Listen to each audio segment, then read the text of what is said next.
이제 중요한 포인트는 북한이 군사 정찰 위성을 쐈는데 우리 군은 즉각적으로 신원식 장관이 9.19 공동성명에 1조 3항 그러니까 그 지금 접경 지역에서의 비행 금지 구역을 설정한 것을 무력화했어요.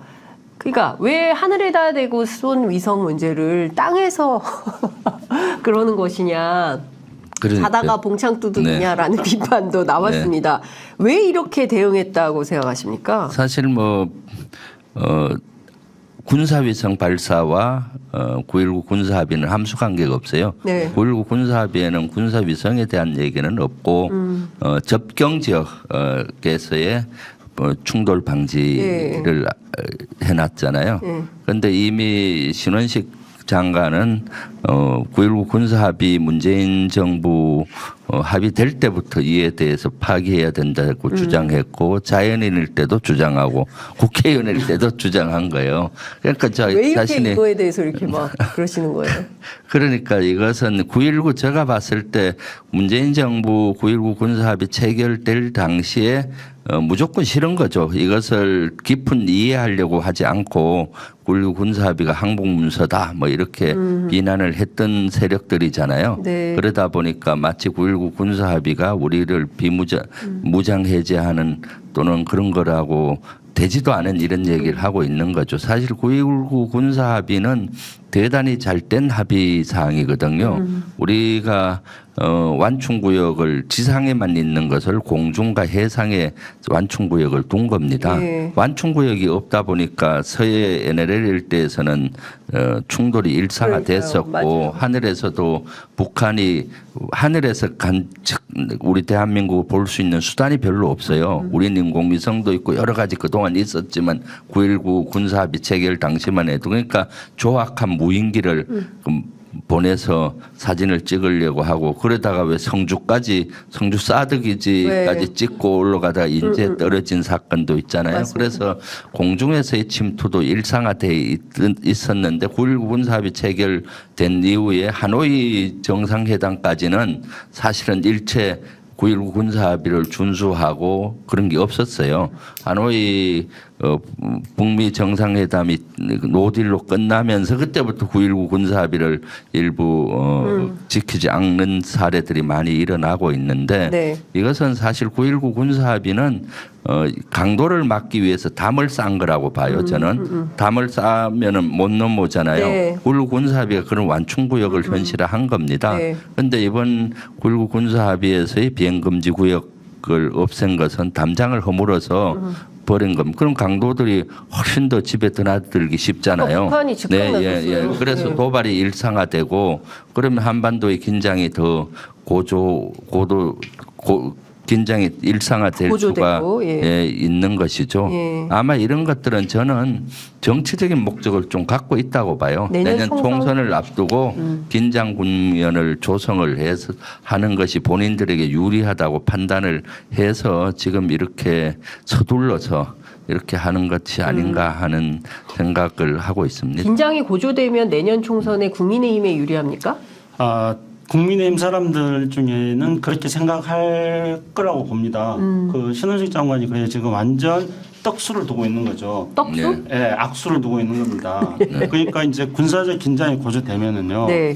당장의 접경 지역 국민들이 그동안에 접경 지역에서 충돌이 없는 상태에서 평화의 경험을 하지 않았습니까? 네. 그리고 우리 국민들이 옛날에 그런 지금 우리가 다시 또 제가 말씀드리자면은 영화 서울의 봄 이후에 네. 그 어떤 험악했던 시절에 그때 우리 국민들이 아니고 지금 이렇게 자연스러운 시사 편의점을 들으면서 세상 돌아가는 것 취재 편의점을 들으면서 세상 돌아가는 것들을 굉장히 잘 알고 있는 그렇죠. 현명한 국민들이기 때문에요. 네. 남북한이 접경지대에서 군사적으로 충돌하는 상황이 발생을 하게 되면은 이거 정말 우리가 지난번에도 말씀드렸을 것 같기도 한데 확신은 없습니다. 근데 서로 교련력 해가지고 동서독처럼 어떤 통일을 해서 유럽 연합을 이끌고 있는 그런 어떤 모델을 우리가 나갈 것인가 아니면은 접경지대에서 계속 충돌이 일어나면은 야 우리는 정말 이스라엘 팔레스타인 되지 않느냐 하는 국민들이 그런 판단하게 되는 겁니다. 아니 그러니까 주부들이 반대한다니까요. 네. 그러니까 주부들이 네. 9.19 공동성명 때문에 우리가 꽃게를 잘 못 먹었어요. 비싸서. 예? 그리고 중국산 먹어야 되고 이랬는데 네. 접경 지역에 분쟁이 없으니까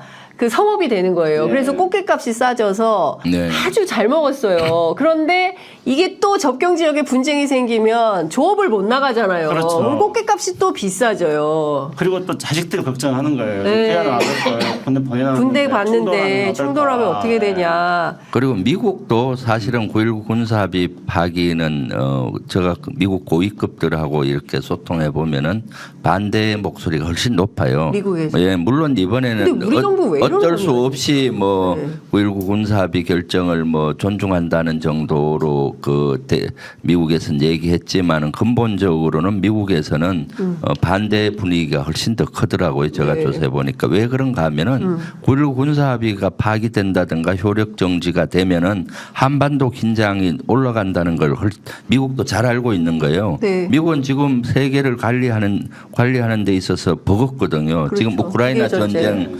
전쟁에 또 버거운데 거기다 이스라엘하고 하마스 전쟁이 네. 일어나면서 주 우선이 이스라엘 쪽으로 간 것 같아요. 네, 이 네. 순위가 우크라이나인데 한반도에서는 좀 현상 유지를 하면서 조용히 해줬으면 좋은데 긴장도가 올라가게 되면은 미국으로서는 좋을 게 하나도 없거든요. 그래서 미국은 거기에 대해서 대단히 미온적이고 반대인데 미국은 사실 우리가 동맹국이다 보니까 우리 정부에서 강하게 한다 그러면은 어쩔 수 없이 따라오고 인정해주는 분야가 있어요. 그래서 이번도 어쩔 수 없이 이렇게 비행금지 구역에 한해서 용인해 준 것이 아닌가 하는 생각을 하고 있습니다. 요것만 해라라고 해서 네, 미국으로부터 이걸. 근데 결과적으로는 선거에 이용하려고 하려고 하는데 과연 우리 국민들이 또다시 북풍, 총풍 이런 거에 넘어갈지 안보 불안 때문에 여당 찍어야겠다 이렇게 생각할지 그런 시대는 지난 거 아닌가라는 생각이 좀 그럼요. 듭니다. 이것이 악수죠. 지금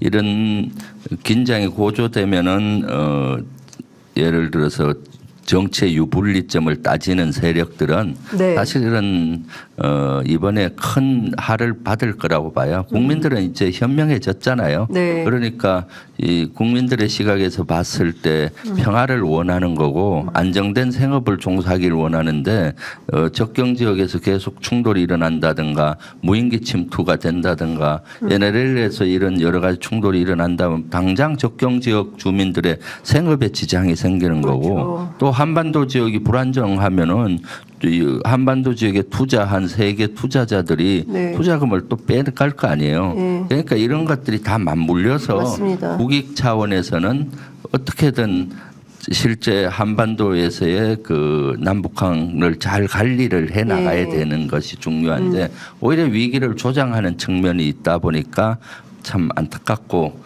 우려되는 지점이죠. 네. 네. 노금란님께서 김병주 의원님 든든합니다. 항상 믿음을 주십니다라고 하셨고요.